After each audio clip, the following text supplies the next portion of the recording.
अभी हम लोग मुंबई के नारकोटिक्स कंट्रोल ब्यूरो के ऑफिस के सामने हैं। थोड़ी देर पहले यहाँ पे प्रेस कॉन्फ्रेंस हुआ था।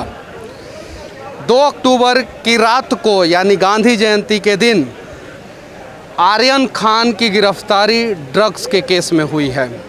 अभी बवाल मचा हुआ है देश में, क्योंकि शाहरुख खान के बेटे हैं, इसलिए। अगर कोई आम आदमी होता तो शायद यहाँ पे इतना क्राउड नहीं होता, इतना भीड़ नहीं होता। इस देश में अभी महंगाई, बेरोजगारी और भी बहुत सारा मुद्दा है। कोरोना के बाद लोगों की हुई मौत, उस पर चर्चा नहीं हो रहा है, और चर्चा ये हो रहा है कि शाहरुख खान का बेटा गिरफ्तार हुआ है। चलिए, संविधान में हम लोगों को आस्था है और होना भी चाहिए।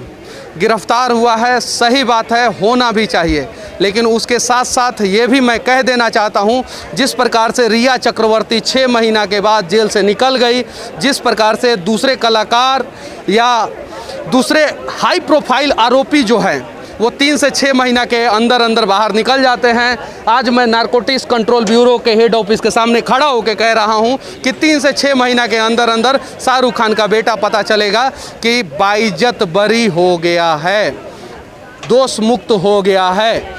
बाद में एक प्रेस कॉन्फ्रेंस होगा यहीं पे और कहा जाएगा कि उसके पास से ड्रग्स नहीं पाया गया था। ये भी कहा जाएगा कि शक के आधार पे हमने उसको गिरफ्तार किया था। लेकिन सच्चाई ये है कि ऐसे ऐसे लोग जेल के सलाखों के अंदर सड़ने चाहिए। चूँकि शाहरुख खान का बेटा है, समाज पे दुष्प्रभाव पड़ेगा। क्यों? क्योंकि इतने हाई प्रोफाइल सेलिब्रिटी का लड़का जो है वो 3 महीना में छूट गया ड्रग्स केस में, तो ड्रग्स का धंधा हो जाएगा इस देश में। चलिए, इसके पहले भी एक इस देश के मशहूर बिजनेसमैन हैं, उनके पोर्ट पे भी ड्रग्स पकड़ा गया था, लेकिन वहाँ पे इतना भीड़ नहीं हुआ, उस चीज़ों को इतना अच्छे ढंग से नहीं दिखाया गया। अगर उस चीज़ों को भी इतना अच्छे ढंग से दिखाया गया होता तो दुनिया के बाहर देशों से कैसे ड्रग्स हिंदुस्तान में आता है ये भी जांच का विषय है, और इस पे भी जांच होना चाहिए। और वैसे आरोपी भी पकड़े जाने चाहिए जो जहाज़ों से, प्राइवेट चार्टर प्लेन से, दूसरे देशों से जो है ड्रग्स हिंदुस्तान में मंगाते हैं और हिंदुस्तान का आने वाला भविष्य, युवा जनरेशन को बर्बाद करने का प्रयास करते हैं। कुछ दिन पहले फरदीन खान भी 2500 रुपया ATM से निकालने के चक्कर में नारकोटिक्स विभाग के पाले पड़े थे और उन्हें भी गिरफ्तार किया गया था, उन्हें भी छोड़ दिया गया। संजय दत्त ने भी बहुत सारे इंटरव्यू में कहा था मैं ड्रग्स एडिक्टेड हूँ। राज बब्बर के बेटे प्रतीक बब्बर ने भी कहा था कि मैं ड्रग्स लेता था, बाद में मैंने ड्रग्स लेना छोड़ दिया। कंगना रनौत ने भी कहा है कि मैं ड्रग्स लेती थी, और उनका बहुत सारा वीडियो भी वायरल हुआ है। और भी बहुत सारे, शक्ति कपूर के बेटे, वो भी ड्रग्स केस में पकड़े गए थे। सब कहाँ हैं? सब सलाखों के पीछे नहीं है, सब बाहर हैं। हम मीडिया वाले हैं, लोकतंत्र के 4 स्तंभ में सबसे मजबूत स्तंभ के रूप में हमें ही जाना जाता है। लेकिन हम भी कभी कभी TRP के खेल में जो है भीड़ का हिस्सा बनते हैं और उन चीज़ों को दिखाते हैं, और दिखाने के बाद जो है TRP ख़त्म, हमारी आवाज़ें भी ख़त्म हो जाती है। सुशांत सिंह राजपूत का हत्या हुआ था यहीं पे मुंबई में। क्या हुआ? क्या उसे न्याय मिला? नहीं मिला। कुछ दिन पहले ऐसे ही यहाँ पे भीड़ लगता था, आवाज़ें उठाई जाती थी, कहा जाता था कि इंसाफ दो, इंसाफ दो, इंसाफ दो। नहीं मिला इंसाफ। उसके कुछ दिन पहले सलमान खान ने फुटपाथ पे सोए हुए लोगों के ऊपर गाड़ियाँ चढ़ाई थी। कुछ हुआ? नहीं हुआ। ये मुंबई है, यहाँ की पुलिस जो है NYPD, समझते हैं NYPD क्या होता है? न्यूयॉर्क पुलिस डिपार्टमेंट होता है, लॉस एंजलिस पुलिस डिपार्टमेंट होता है। उससे ज़्यादा शार्प माइंडेड के लोग, उससे ज़्यादा ईमानदार, उससे ज़्यादा अच्छा काम करने वाले मुंबई पुलिस में हैं, नारकोटिक्स डिपार्टमेंट में हैं। लेकिन इनको स्वतंत्र तरीके से काम करने दिया जाएगा तब तो। उस शिप का आखिर क्या हुआ? उतना बड़ा क्रूज का क्या हुआ? उस पर चर्चा क्यों नहीं हो रहा है? सुनने में आया है कि 14 तारीख को वो क्रूज फिर से अपने दूसरे यात्रा पे निकलने वाला है। कुछ दिन पहले तक सी लिंक के पास आप लोग चले जाते, वहाँ पे बहुत सारा क्रूज खड़ा रहता था। अब क्यों नहीं खड़ा हो रहा है क्रूज वहाँ पे? और ये भी सुनने में आ रहा है कि शायद उस क्रूज का लाइसेंस भी नहीं था। आखिर उस क्रूज में किसका पैसा था? अब सुनने में आ रहा है, गुप्त सूत्रों से पता चल रहा है कि बहुत बड़े बड़े नेताओं का पैसा उस क्रूज में था। इसके वजह से शायद जो है उस क्रूज को छोड़ दिया गया।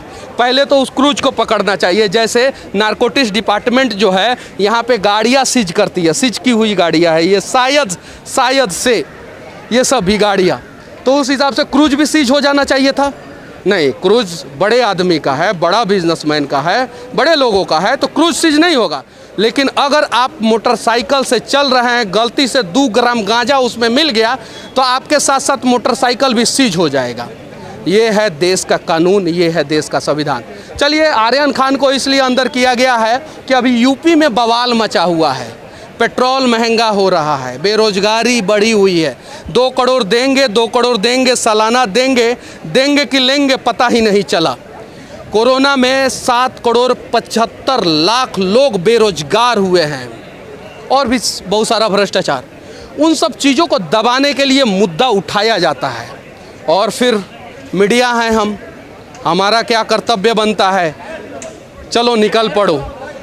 तो इन सब चीज़ों को छोड़ना होगा, कोरोना पे चर्चा करना होगा कि आखिर कोरोना काल में दुनिया में सबसे ज़्यादा शेयर हिंदुस्तान का क्यों ग्रो हुआ। हिंदुस्तान के टॉप बिजनेसमैन का 200-200%, 300-300% संपत्ति कैसे बढ़ गया और गरीब सड़कों पे कैसे मर गए। इन सब चीज़ों पे चर्चा होना चाहिए। और जिस दिन हम इन सब चीज़ों पे चर्चा करना छोड़ देंगे, शाहरुख खान का बेटा है भाड़ में जाए, क्या मतलब है, और देश के लोगों को क्या समस्या है उस पर चर्चा करना शुरू कर देंगे तो शायद देश का तकदीर और तस्वीर बदल जाएगा। मीडिया का काम है कि जनता की समस्याओं को नेता तक पहुंचाना, और नेता का काम है जनता की समस्याओं का समाधान करना। मीडिया का काम है जनता की समस्याओं को सिस्टम तक पहुंचाना, और सिस्टम का काम है सुधार करना। लेकिन आज के समय में नेता क्या सोच रहे हैं, वो भाषण क्या दे रहे हैं, उनकी बातों को हम जनता तक पहुंचाते हैं। नेताजी ने कहा है 4 किलो चावल आप लोगों को फ्री में दिया जाएगा, ये नहीं पहुंचा रहे हैं कि लोग भूखे हैं, मर रहे हैं। पेट्रोल और डीजल के अलावा भी बहुत सारी समस्या हैं। आखिर स्वास्थ्य व्यवस्था पे, वेंटिलेटर पे इतने सारे पैसे खर्च हुए, आखिर ऑक्सीजन कहाँ से आने वाला था, कहाँ गया। इन सब चीज़ों पे चर्चा होता तो शायद आज शाहरुख खान के बेटे पे चर्चा नहीं करके हम लोग उन सब चीज़ों को दिखाते तो देश को भी फ़ायदा होता। भविष्य की लड़ाई है, आज हम नहीं लड़ रहे हैं चंद पैसों के लालच में, जो है हम उन सब चीज़ों को दिखा रहे हैं जो चीज़ों को नहीं दिखाना चाहिए। कल यह देश और इस देश के लोग जो है हमसे सवाल करेंगे। और आज गोदी मीडिया एक शब्द है, वो शब्द इसलिए है क्योंकि सही में हमें अपने अंदर झांक के देखना होगा, क्या समस्या है इस देश का, उसको दिखाना होगा। एक प्रयास करते हैं हम कि जनता की समस्याओं को नेताओं तक पहुंचाते हैं और उनकी दिन का चैन और रातों का नींद जो है हराम करते हैं। एक प्रयास करते हैं हम कि सिस्टम कहाँ करप्ट है, क्या क्या समस्या है लोगों को, उसे सुधारें। और उस प्रयास को अगर एक बार हम सभी मीडिया वाले ईमानदारी पूर्वक सिर्फ 365 डेज यानी 1 ईयर, तो हमारा विदेश जो है ना इजराइल का उदाहरण नहीं देगा, रसिया का उदाहरण नहीं देगा, अमेरिका का उदाहरण नहीं देगा, बल्कि हमारा विदेश इजराइल, रसिया और अमेरिका बन जाएगा। लेकिन उसके लिए हम सभी को प्रयास करना होगा। चलिए, अभी फिर से मैं बता देना चाहता हूँ कि शाहरुख खान के बेटे हैं एक आर्यन खान। उनका आँख जब देखिएगा तो देखते ही पता चलेगा कि गंजेड़ी टाइप के हैं, नशेड़ी टाइप के हैं, आँख देखने से ही पता चल जाएगा। सच्चाई है, उनको जेल में सड़ना चाहिए और ऐसे सभी लोगों को जेल में सड़ना चाहिए। और महाराष्ट्र और मुंबई की पहचान जो है ना, उन नशेड़ी गजेड़ी कलाकारों से नहीं है, नशेड़ी गजेड़ी कलाकारों के बच्चों से नहीं है। महाराष्ट्र और मुंबई की पहचान जो है ना शिवाजी से है, बाल गंगाधर तिलक से है। महाराष्ट्र की पहचान जो है समीर वानखेड़े से है, जिन्होंने बिना डरे जो है ना नारकोटिक्स डिपार्टमेंट के जो अधिकारी हैं शाहरुख खान के बेटे को टांग लिया। ईमानदारी से काम करेंगे तो मुझे पता है कि मैं दावे के साथ कह सकता हूँ 4-5 साल सड़ेंगे। और जब सिस्टम बेईमान हो जाएगा, नेता बेईमान हो जाएगा, तो मैं अभी आज यहीं से कह रहा हूँ ना कि 3 महीना के बाद ये लोग जेल से बाहर निकल जाएंगे। बाकी इस देश के लोग आबाद रहें, जिंदाबाद रहें। सच तक के लिए मैं मनीष कश्यप, जय हिंद।